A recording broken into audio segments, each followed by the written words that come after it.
본문은 굉장히 유명한 본문입니다. 새 술은 새 부대, 새 포도주는 새 부대라는 주제를 다루고 있는데, 새 포도주 새 부대는 꼭 기독교인들만 사용하는 단어가 아니라 선거철이 되면 정치인들이 이 단어를 사용하기도 하고요. 또 어떤 유명한 사회기관의 대표들이 바뀔 때마다 신문의 제목으로 잘 알려진 유명한 구절입니다. 그분들이 이 새 포도주는 새 부대라는 의미를 잘 알고 쓰는지 잘 모르겠으나 기독교인들 속에서도 이 의미가 정확한 어떤 의미인지 잘 모를 때도 있습니다.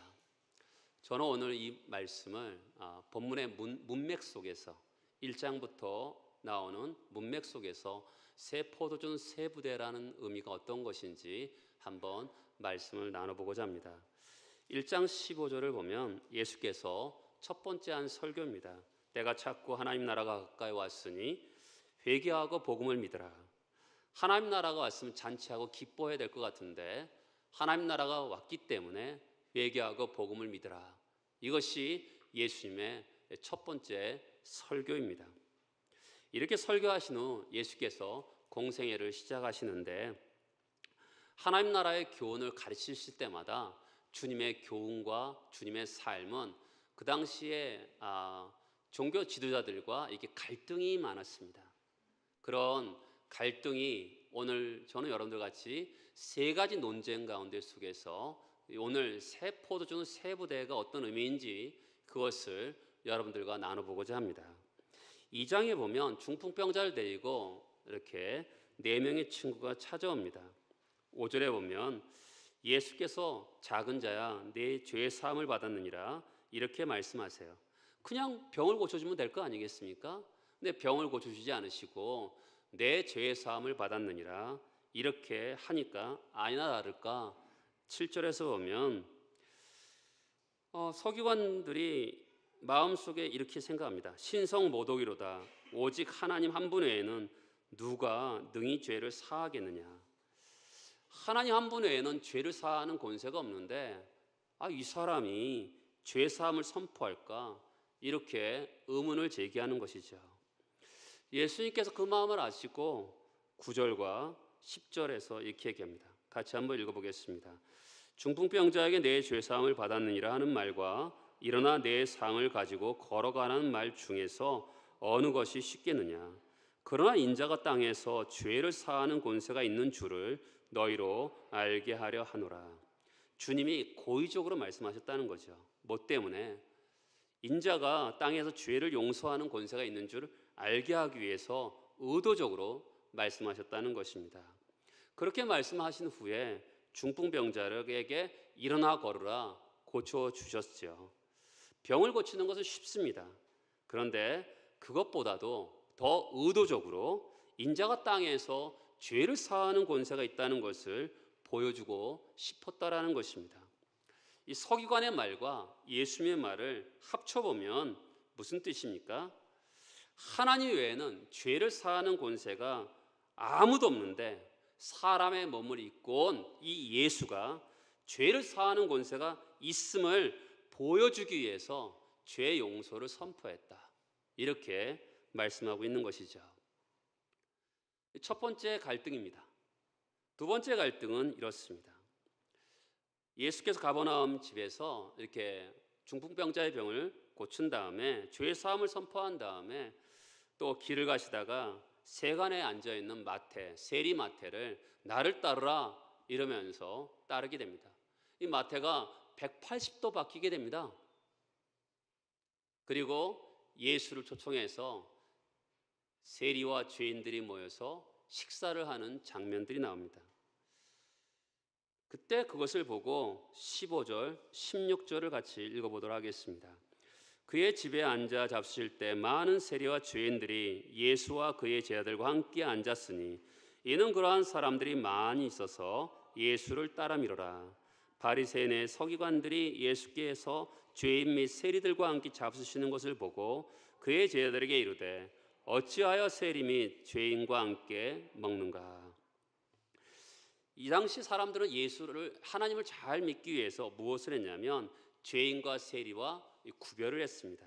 왜냐하면 죄인들과 함께 먹고 마시면 결국 그들과 친구를 삼으면 나쁜 행실을 본받을까 봐 그들을 죄인이라 여기면서 그들을 갈라치기 하고 같이 밥을 먹거나 사귀는 일을 하지 않았습니다. 근데 주님은 조금도 가리지 않고 그들과 함께 먹고 마시죠. 그러면서 뭐라고 말씀하시냐면 17절, 예수께서 들으시고 그들에게 이르시되 건강한 자에게는 의사가 쓸데없고 병든 자에게라 쓸데있느니라. 나는 의인을 부르러 온 것이 아니요 죄인을 부르러 왔노라. 예수께서 이 땅에 오신 이유가 뭐냐면 착하고 마음이 좋은 사람을 데리러 오신 것이 아니라 죄인을 불러 뭐 하십니까? 아까 첫 번째 논쟁인 죄인을 불러서 용서하시고 그들로 하여금 같이 용서하신 다음에 사귐과 교통 안으로 같이 식탁 공동체로 그들을 초청하시는 것을 이야기하시는 거죠. 예수의 모습과 그 당시 신앙이 좋다는 사람들의 모습은 다른 것을 보게 됩니다. 그리고 세 번째 논쟁입니다. 이제 동일한 장소인데요. 18절에 보면 요한의 제자들과 바리새인들이 금식하고 있는지라 사람들이 예수께 와서 말하되 요한의 제자들과 바리새인 제자들은 금식을 하는데 어찌하여 당신의 제자들은 금식하지 아니하느냐. 이것에 대한 답변으로 예수께서 새 포도주는 새 부대라는 답변을 합니다. 요즘은 바리새인들은 우리의 혐오의 대상으로 여기지만 이 시대에는 굉장히 존경받는 지도자들이었습니다. 이 사람들은 품위와 덕망을 유지하기 위해서 세 가지를 했습니다. 그것은 세 가지 뭐냐면 구제, 기도, 금식이라는 것을 했습니다. 자, 구제를 어떻게 했을까요? 구제는 그들이 아무 때나 하는 게 아니라 어떤 정기적으로 했습니다. 시장이나 이렇게 나가서 나팔을 붑니다. 그럼 사람들이 거기서 구제가 있는 줄 알고 바리새 선생님들이 구제를 하시는구나 하면서 그 필요가 있는 사람들이 있지 않겠습니까? 그 사람들이 찾아옵니다. 그러면 그들이 구제할 때 옆에 있는 사람들이 어떻게 할까요? 와 하면서 그들을 칭찬하는 것입니다. 또 그들은 기도를 합니다. 정한 시간에 기도하는데 어디서 기도하냐면 사람들이 많이 모이는 광장이나 시장에서 기도를 합니다. 옷소매가 넓은 옷을 보고 입고 하늘을 바라보면서 그들은 기도를 합니다. 우리 바리새인 선생님 기도하시는구나 이렇게 생각합니다. 세 번째는 금식을 하는데 일주일에 2번 금식을 합니다. 근데 금식을 하면서 어떻게 하냐면 수염도 깎지 않고 머리도 감지 않으면서 바리새인 선생님 금식하시는구나 라고 모든 사람들이 알 만큼 그렇게 금식을 했습니다. 그런가 하면 오늘 말씀에 요한의 제자들도 나오는데 이 세례 요한의 제자들은 사실은 바리새인들보다 더 규제를 만들어서 많은 금식과 절식을 했다고 합니다. 자, 요한의 제자들과 바리새인들은 그 당시에 누구일까요? 하나님을 가장 잘 믿는 사람들의 대표였습니다. 정말 신앙생활을 제대로 할 것 같으면 금식하고 기도하고 구제해야 되는데 지금 금식을 하지 않는다고 하는 거죠. 왜 굳이 다른 이야기하지 않고 왜 기도하지 않고 구제를 하지 않고 금식을 하지 않느냐 이렇게 말을 하냐면 바로 같은 장소에서 예수님께서 뭐라고 하셨냐면 예수님은 나는 죄인을 구원하러 왔다고 얘기했잖아요. 여러분 죄인들은 어떻게 해야 되는 거죠? 죄를 슬퍼하면서 회개의 표시로 금식을 했습니다. 그 당시는 그랬단 말이죠. 죄를 슬퍼하면서 애통하면서 그들은 금식을 했는데 근데 예수는 금식은커녕 먹고 마시니까 그들 중에 가장 중요한 한 가지인 금식을 왜 하지 않습니까? 라고 질문을 던지고 있는 것이죠. 잠시 후에 보겠지만 주님은 금식을 부정하지 않습니다. 예수님께서 공생활을 시작하기 전에 금식을 하셨어요? 안 하셨어요? 40일 동안 금식을 하셨습니다. 유대인들에게 금식하지 말라고 대답한 것이 아니에요. 경건한 훈련으로서 금식은 필요하죠. 하나님을 집중하고 하나님께 기도하는 시간을 통하여서 금식하는 것은 정말 필요한 것입니다. 그런데 왜 금식하지 않습니까? 라고 물어봤을 때 예수님은 세 가지 비유를 가지고 또 대답을 하십니다. 첫 번째 비유는 뭐냐면 혼인잔치의 비유를 가지고 말씀하시는데 19절과 20절을 같이 읽어보겠습니다. 예수께서 그들에게 이르시되 혼인집 손님들이 신랑과 함께 있을 때 금식할 수 있느냐? 신랑과 함께 있을 동안에는 금식할 수 없느니라. 그러나 신랑을 빼앗길 날이 이르니 그날에는 금식할 것이니라. 예수님과 저희들에게 왜 금식하지 않습니까? 그랬더니 금식해야 될 순간이 오면 한다. 이 때와 시기가 있다라고 말씀을 하시는 거죠. 신랑을 빼앗길 날. 자, 신랑은 예수를 얘기하는 거죠. 신랑집 손님, 정확하게 표현하면 사실은 신랑의 친구들입니다. 신랑의 친구들이 제자 공동체죠. 바로 교회를 얘기합니다. 신랑을 빼앗길 날, 예수가 십자가에서 못 박혀 죽으시고 부활하시고 승천한 다음에 바로 제자들이 고난을 당할 때 금식할 때가 있다. 예수는 그렇게 대답하시는 것이죠. 금식은 왜 하죠? 아까도 말씀드렸듯이 첫 번째는 기도에 집중하기 위해서 하나님께 집중하기 위해서 할 때가 있고, 두 번째는 죄에 대해서 애통하며 슬퍼할 때 금식을 합니다. 근데 예수님은 지금은 금식할 때가 아니라는 것이죠. 혼인잔치에 참여할 때라는 거죠. 기뻐하고 즐거워할 때라는 거죠. 너희는 이때를 모르는구나. 지금은 혼인잔치에 참여하면서 기뻐하고 즐거워할 때다. 이렇게 말씀하고 있는 것이죠. 여러분, 유대인의 혼인잔치는 정말 큰 잔치입니다. 동네 잔치이고 밤새도록 하는 잔치이고 일주일씩 하는 잔치예요. 거기에 무슨 슬픔이 있겠습니까? 거기에는 기쁨과 감격과 즐거움이 있는 혼인잔치인 것이죠.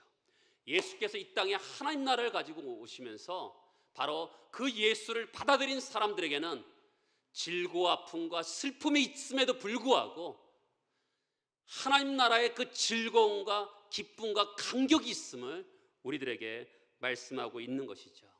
여러분들은 지금 혼인잔치에 참여한 것을 알고 계십니까? 예수 그리스도가 초청한 혼인잔치에 참여해서 기쁨과 즐거움과 감격이 여러분들 마음속에서 흘러 넘치고 있습니까?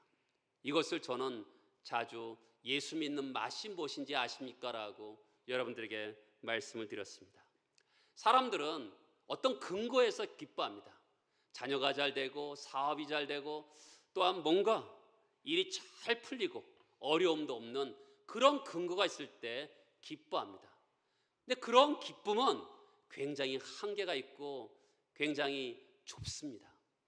우리 인생은 슬픔이 있고 아픔이 있고 질고가 있다 하더라도 하나님 나라를 가지고 예수가 이 땅에 오심을 통해서 그 하나님 나라가 우리 안에 들어옴을 통해서 그 혼인잔치에 참여하는 빼앗길 수 없는, 그렇죠? 빼앗길 수 없는 희락과 감격이 무엇인지 아십니까?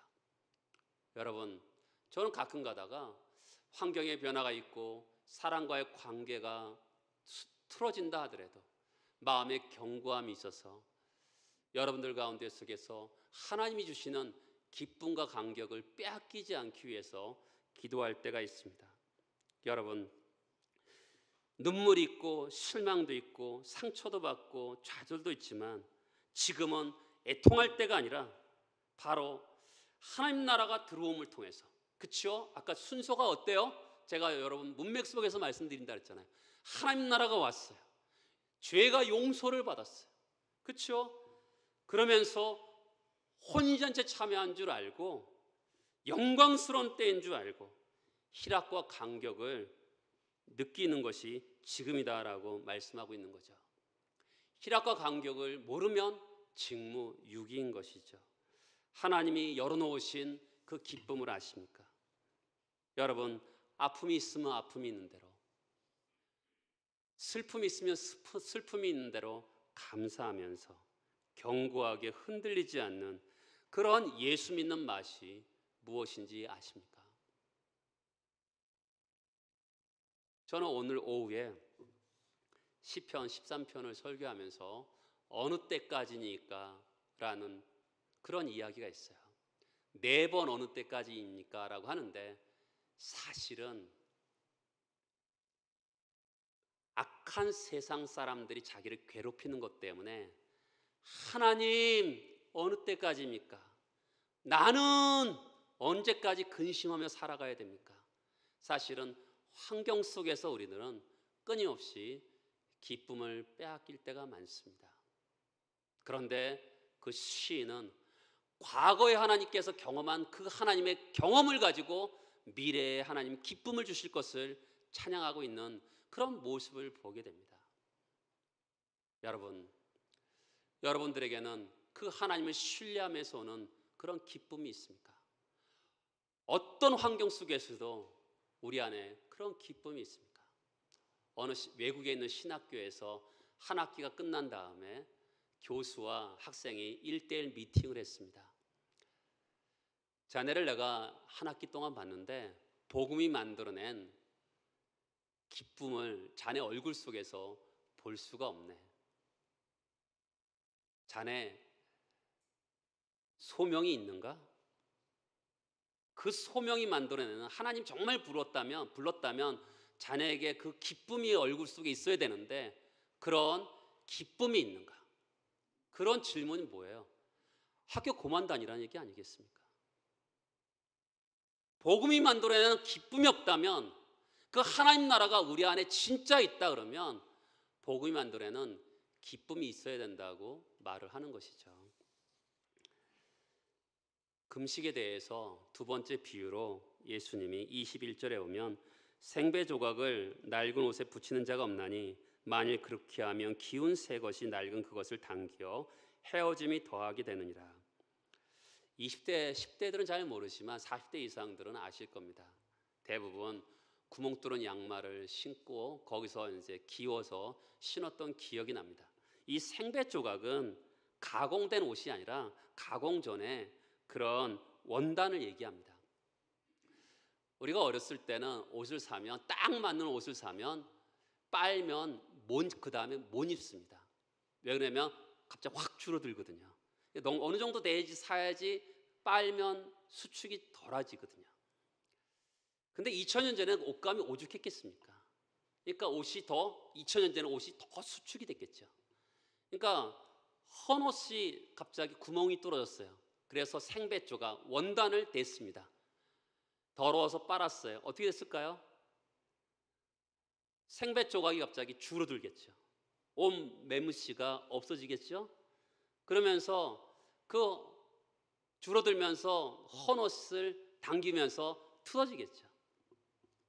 무슨 얘기를 할까요? 지금 이스라엘 종교상을 덧붙인다고 새로워질 수 있는 게 아니라고 이야기하는 것이죠. 자, 22절에 보면 자, 우리 공부 좀 하겠습니다. 자, 보세요. 21절에 보면 붙이는 자가 없나니 22절에 보면 넣는 자가 없나니 그리고 21절에 보면 만일 그렇게 하면 그렇게 할 수 없다는 거죠. 22절에 보면 만일 그렇게 하면 새 포도주가 부대를 터뜨려 포도주와 부대를 버리게 되리라. 오직 새 포도주는 새 부대에 넣느니라. 새 포도주를 낡은 부대에 넣을 수 없다는 거죠. 만일 그렇게 한다면 터져버린다라는 것입니다. 여러분 지금은 병에다 넣고 이렇게 나무에다가 넣지만 그 옛날에는 그럴 수 없어. 그러니까 짐승 가죽에다가 넣었어요. 목국에다가 이 다리 엮어서 넣겠죠. 짐승 가죽은 처음에는 부들부들합니다. 그렇죠? 그 다음에 근데 오래되다 보면 단단해지고 딱딱해지고 그 다음에 자주 쓰다 보면 얇아지겠죠. 이 새 포도주는 뭘까요? 정확한 표현은 포도즙이죠. 포도주를 넣는 게 아니라 포도즙을 넣는 거죠. 왜냐하면 포도를 밟아서 넣어서 이 포도즙을 넣으면 그 안에서 여러 가지 발효가 되면서 팽창이 일어나는 거죠. 그러면서 어떻게 될까? 새 포도주는 팽창이 일어나는데 낡은 부대에 넣으면 터져버리게 되는 것이죠. 자 보세요. 22절에 보면 낡은 부대에 새 포도주를 넣으면 세 가지가 일어나죠. 벌써 그렇게 하면 첫 번째 새 포도주가 부대가 터뜨려지죠. 그리고 두 번째는 포도주가 버려지게 되고 부대를 버리게 되는 것이죠. 새 포도주는 예수 그리스도를 상징하고요. 새 부대는 바로 교회를 상징합니다. 제가 아까 말씀드렸잖아요. 자, 지금까지 말씀을 기초로 해서 새 포도주는 새 부대라는 것을 제가 적용하면서 말씀을 드려보려고 합니다. 여러분, 금식하는 것은 뭐와 같을까요? 바로 새 생배 조각에다가 헌옷을 붙이는 것 같은 거죠. 그리고 금식하면서 슬퍼하고 애통하면 지금은 어떻게 된다는 거죠? 포도주와 터져버리고 다 망가지게 된다는 말씀입니다. 금식이 뭐죠? 이 당시에 유대인들이 생각하는 신앙의 모습입니다. 예수님께서 이 땅에 오셔서 하나님 나라를 열어놓으셨는데 유대인들은 종교적인 관점이 있었어요. 당신들은 왜 금식하지 않습니까? 이런 자기들의 관점을 가지고 묻는데 예수님께서 뭐라 그러시냐면 결국 생배 헌 조각에다가 생배 조각을 붙이는 것과 같다. 결국 찢어진다. 당신들이 요구하는 것을 이 하나님 나라에 행하면, 하나님 나라의 백성들에게 하나님 나라의 새로운 질서 안에 행하면 결국 망가지게 된다. 새 포도주와 낡은 부대를 섞여지면 결국 터져버리고 둘 다 못 쓰게 된다. 이렇게 말씀하는 것이죠. 사람들은요, 종교적인 관점이 있어요. 여러분, 코로나 시기에 다니면서 사람들은 교회에 대해서 말을 하기 시작합니다.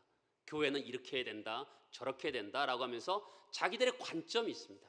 또 교회도 목사도 실수 많이 하고 교회도 싸움도 있고 막 그러다 보니까 교회 안에서도 성도들도 교회는 이래야 돼, 교회는 저래야 돼 하면서 자기들의 고집과 주관과 생각을 가지고 교회를 향해서 요구하기 시작합니다. 근데 주님께서 뭐라고 말씀하시냐면 이 땅에 하나님 나라를 가지고 왔다고 말씀합니다. 그러면 자, 여러분, 새 포도주는 뭐예요? 예수님이에요. 새 부대는 뭐예요? 교회. 우리입니다, 우리. 그러면 새 포도주는 변하지 않잖아요. 그렇죠? 새 포도주는 변하지 않는데 새 부대인 우리, 예수 믿는 우리는 어떠해야 된다고 얘기하는 것입니까? 그런 관점에서 첫 번째 뭐예요? 하나님 나라가 왔는데 회개하고 복음을 믿으라는 것이죠. 회개가 뭡니까? 자기의 생각, 자기의 가치관, 자기가 가던 발걸음을 멈추고 뒤돌아서는 거죠. 그게 회개거든요. 늘 가지고 있던 생각, 사고방식을, 가치관을 어떻게 해요? 바꾸는 거거든요. 복음이 선포돼요. 하나님 나라가 선포되면 예수께서 기대하는 방향이 뭐예요? 새 부대가 뭐예요? 회개하는 거거든요. 방향을 바꾸고 생각을 바꾸고 가치관을 바꾸고 내려놓는 거죠. 유대인의 문제는 뭡니까? 중풍병자를 고치는데 예수께서 죄 사함을 하는 그 권세가 있는지 모르는 거죠. 예수께서 죄를 사하는 권세를 가지고 뭘 가르치고 싶었던 거죠.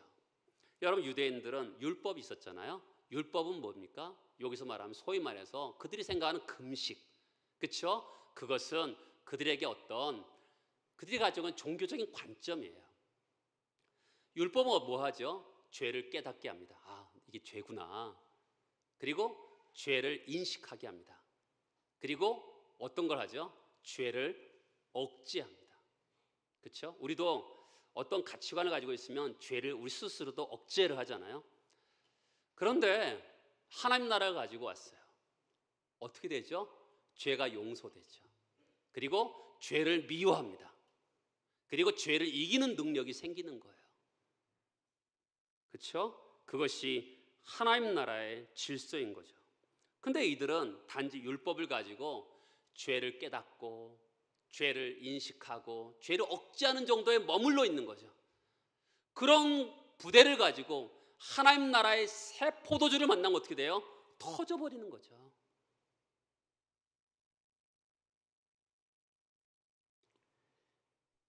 하나님은 우리에게 죄가 용서받고 죄를 미워하고 죄를 거슬러 살 수 있는 능력을 허락하셨거든요. 그리고 성과 거룩을 행할 수 있는 은혜를 허락하셨습니다. 이것이 하나님 나라의 중요한 질서인 거죠. 새 부대, 그렇죠? 자, 첫 번째는 새 부대가 뭐예요? 회개하고 생각과 가치관과 사고방식을 바꾸어내는 거죠. 두 번째는 죄를 용서받고 죄를 이기고 죄를 거슬러 가고 성과 거룩을 행하는 것이 새 부대인 것이죠. 그런데 사람들은 그 말씀을 받아들이지 않고 참담하다라고 하면서 복음을 영접하지 않고 있는 거죠. 자, 세 번째는 세 부대는 어떤 것일까요? 자, 죄인들이나 세리 수준으로 지금 예수님이 벗과 친구 삼았다라고 하는 것이죠.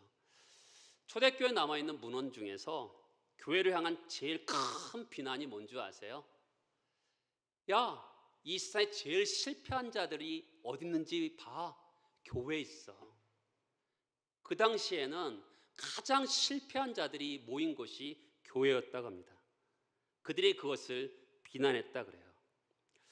어떤 죄인이든지 어떤 실패자든지 세상의 눈으로 그들을 구별하지 않고 한 영혼을 천하보다 귀하게 여기면서 아끼며 사랑했는데, 사람들은 어떻게 하죠?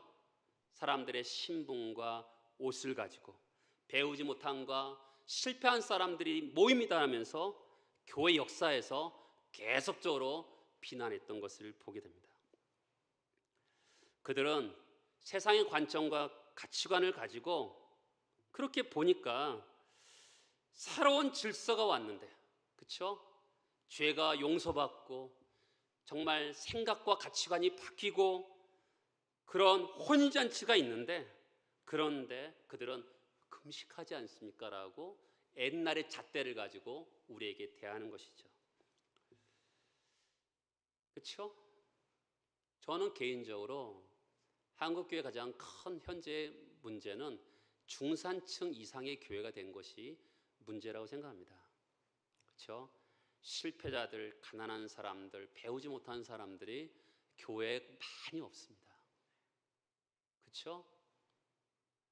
교회 역사의 문헌에서는 실패자들을 보고 싶냐? 교회에 가라 그랬는데, 지금의 한국 교회는 중산층 이상들만 다니는 교회가 돼버리고 말았습니다.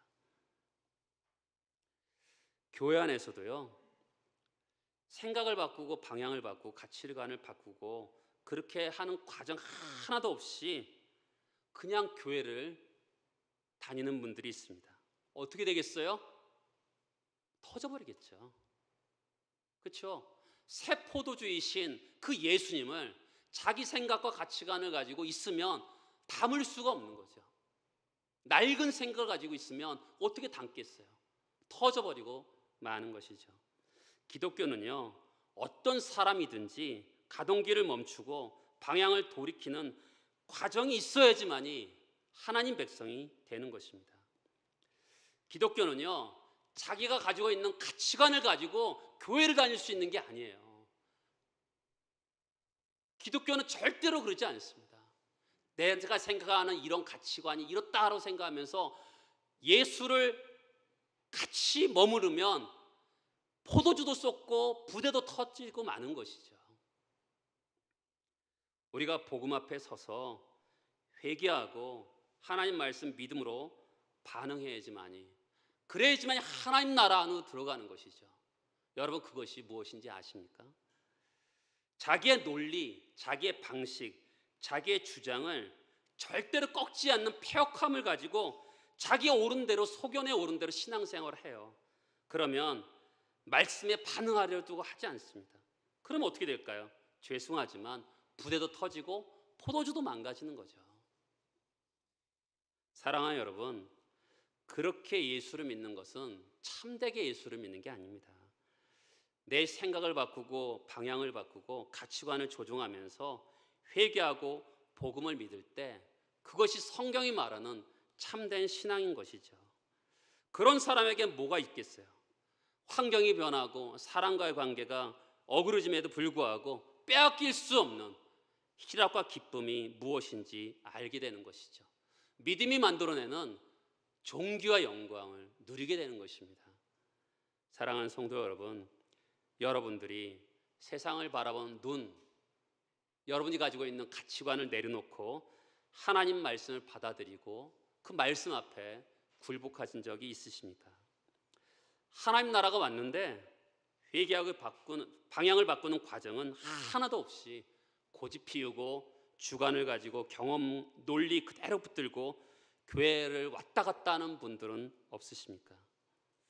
방향을 돌이키고 삶을 바꾸면 여러분들이 논리와 경험을 굴복시키면서 하나님 댁에 모셔드린 경험이 있습니까? 그러면 여러분들은 정말 혼인잔치의 기쁨을 누리게 될 것입니다.